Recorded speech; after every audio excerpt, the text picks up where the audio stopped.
And at this point, I have something that you've probably seen before. It's a $20 bill. What used to be $20, what $20 is today. Oops, upside down. Poor Andrew. Named the first central banks go away, and now he has to adorn a $20 bill. It's too bad.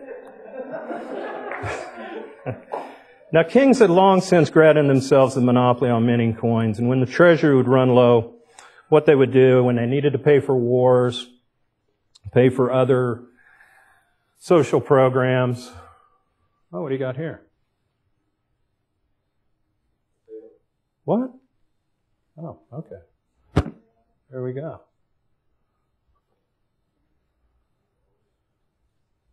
Anybody else have anything they want to put up here? Presuming it has some kind of value. Anyway, kings have always granted themselves a monopoly. And when they ran low, they would, what was known as sweat, clip, or cry coins. In other words, they would confiscate the coins and they'd shave little bits of it off and then collect that money and create more coins than to pay for their nonsense that they were engaged in. But this process was slow. It didn't generate enough money as quickly. The king always needed money. So the next step was writing paper tickets supposedly backed by gold. And governments couldn't start printing tickets. They just couldn't start printing tickets and having contractors take the tickets as money. As I said before, contractors would only take these paper tickets if they thought that they could be exchangeable into gold and silver. And of course, government also compels the acceptance of these paper tickets by passing legal tender laws. And that's what we have today. You have to use that $20 bill right there in use of exchange due to legal tender laws. Now, when the government inflates or counterfeits, it benefits first and foremost because it gets the money the first, followed by government contractors who then receive the money. Those on fixed incomes or pensioners, they are the ones that are hurt the most because they receive the money last. And only when there is paper money that's been accepted for a long time is the government able to make paper money irredeemable, cutting the link to gold. So there is nothing standing behind this $20 bill. Now, you will occasionally run into someone who says there is a bunch of gold in Fort Knox standing behind that 20. And that is not true. So, but there are quite a few folks, and generally older folks, that believe that's true, but it's not. That is just backed by the full faith in government, full faith and credit of the United States government. And I'll let you decide how much that is worth. And as Murray said, when government was able to print money that is irredeemable, he wrote, the government is now in seventh heaven. They don't have to be constricted by the amount of gold, and they can print as much as they want of, inflationary issues of government paper. And of course, gold's considered, we know from Maynard. That's who Murray Rothbard used to refer to John Maynard Keynes as Maynard. I don't think it was exactly a term of endearment, but of course, Maynard used to say that gold was a barbarous relic, and it was old-fashioned, and it was sophisticated, cool people that dealt in paper money. So, and it was only nut jobs that want to use gold. Well, I guess I'm in that nut job category. So probably a few other people in the room are as well. So we've looked at the supply of money. Let's look at the demand of money. The demand for money is not talked about very often. The supply of goods and services increases in a commodity. The demand for money in exchange will also increase. An increased supply of goods produced will raise the demand for money and therefore lower overall prices. And historically, the supply of goods and services has risen every year. And this increase in the demand for money will tend to lower prices over a period of time. Prices fell from the mid-18th century until 1940, with the exception of war periods. And of course, that's when the government would create money any way they could to engage in war. Now, the demand for money is affected by the frequency in which people are paid, their salaries or wages. And the less you're paid, the less often you're paid, the more average balances you need to maintain. In other words, if you're only paid once a month, you need to hold on to higher cash balances to satisfy your bills over the course of that month. And if you're paid twice a month, you don't need to hold as high cash balances because you know you have another paycheck coming in between. So the less frequent the payment, the higher the cash balance, therefore the greater demand for money. The greater the amount at any price level that a person will seek to keep in his cash balance. People on commissions or self-employed should and do carry higher cash balances. They're paid less frequently. Their payments are sometimes uncertain. So they should keep higher cash balances, and they do for those two reasons. Technological changes also affect the amount of money that you need to carry. Credit cards are an excellent example. If you have a credit card, your need for carrying cash is decreased. In fact, upon moving to Auburn, I found out that, I can use an Auburn money clip. This is what one of those looks like. This happens to have NASCAR on it. That's pretty cool. The Southern thing. And you can see it doesn't hold very much money, but I don't need much money here in Auburn because I can get most everything I need with credit cards. I don't need to have cash either in my account or carry on. Now this is a Vegas money clip. And because this is what you need in Vegas because you're carrying lots of cash. So you put your roll of dollar bills, hundreds in here to walk around in Vegas.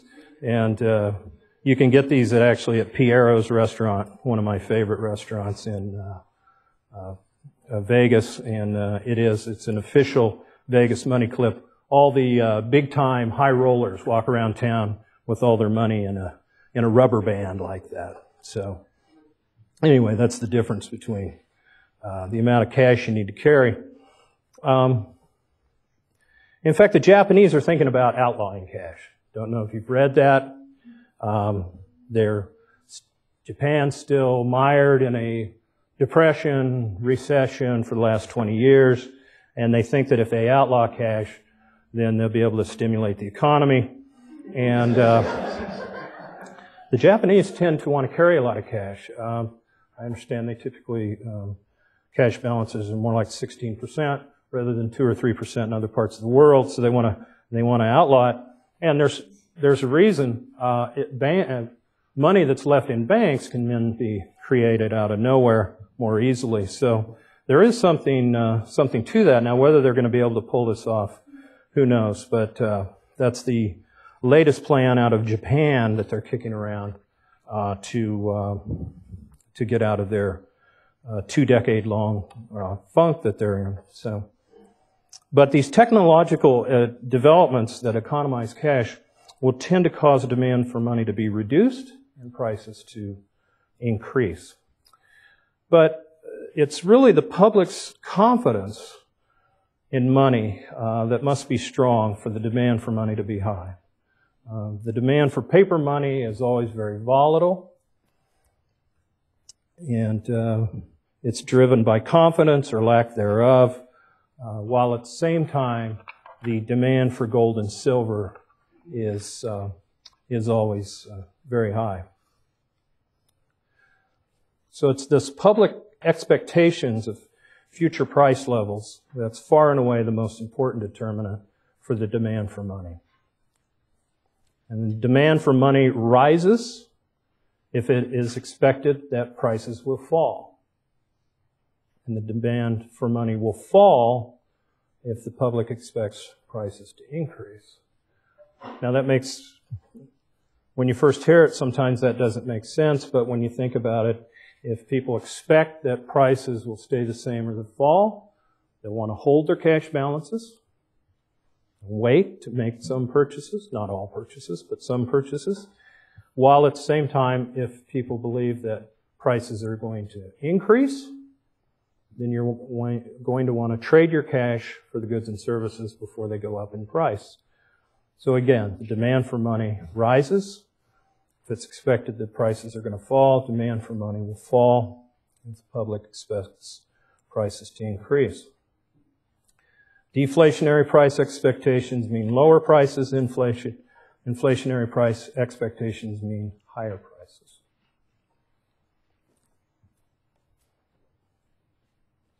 Expectations don't change suddenly.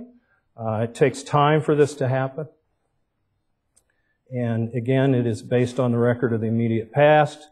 These expectations are sluggish and in revising themselves to adapt to new conditions.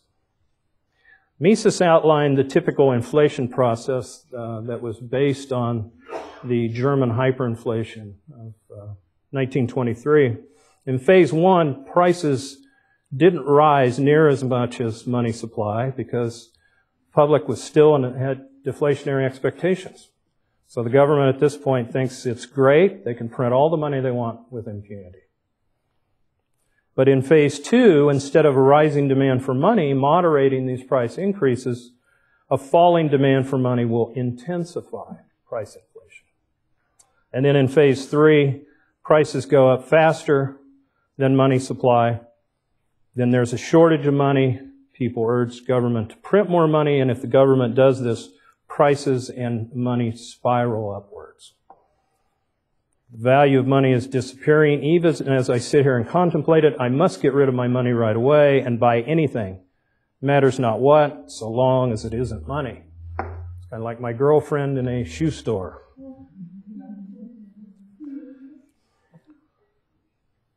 That was a funnier line than you gave it credit for, but that's fine. I was expecting the faculty to pick up the slack there, but they didn't. So the demand for money falls to virtually zero when this happens. And in the German hyperinflation, workers were paid twice a day. Housewives would stand at the gate in the factories with a wheelbarrow and the money to store, and then they'd take the money in the wheelbarrow to the store and buy anything. Anything was on the shelves. Production fell. People became more interested in speculation than in working for wages. Germans began to use foreign currencies or to barter, and the mark completely collapsed. And to illustrate this, in 1914, one German mark equaled 1/4 of a dollar. That was in 1914. By October of 23, it took 25.3 billion marks to equal a dollar. 1 month later, it took 4.2 trillion marks to equal a dollar. So when you hear in the news lately about worries about hyperinflation, you can just imagine in a month or in a period of years, everything that you'd saved and you thought you had a nice nest egg to live your golden years on maybe would be reduced to paying for lunch or buying a tank of gas.